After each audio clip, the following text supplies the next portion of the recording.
По низата скандали кои беа објавени за работата на МВР и интерпелацијата за министерот Оливер Спасовски, конечно дојде на дневен ред во собранието, но тешко ќе се дискутира и гласа деновиве, со оглед на тоа што е дури 30-та точка на 39-та собраниска седница.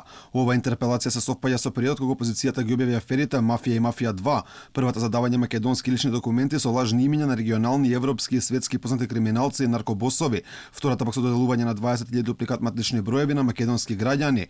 Откако опозицијата објави првата скандалозна афера, Спасовски излезе на пресконференција да соопшти дека полицијата 2 години работела на оваа акција, но и ги обвини ВМРО ДПМН дека извршиле саботажа на истата. За ваквите обиди за саботажа на акцијата очекувам да се произнесе јавното обвинителство. Одговорност мора да има. Уште еднаш посочувам дека јас сум начело на Министерството за внатрешни работи и додека сум јас, нема да застанеме пред ваквите обиди за заштита на криминалот, туку како досега, така и во иднина продолжуваме со бескомпромисната борба и пресметка со криминалците. Една од аферите која му стои над глава на Спасовски е и Планина, акција која спроведе МВР за трговија со дрога, но каде беа уапсени само препродавачите, а наркобосовите се уште се во бегство.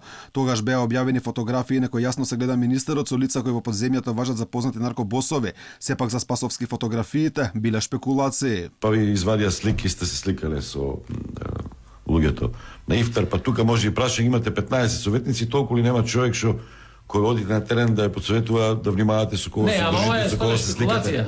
Значи и вие шпекулирате само, тоа шпекулирате и одредени медиуми други. Значи јас сакам да покажете на сликата кој е тој што е осумничен, за кого се води страгата, кој е криминалец.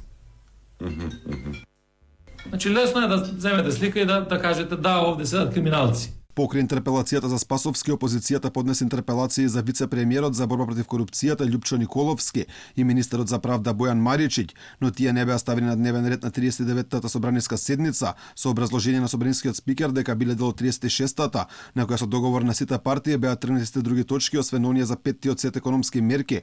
Од опозицијата велат ова било доказ дека самоволието на ДУИ СДСМ во собранието продолжува.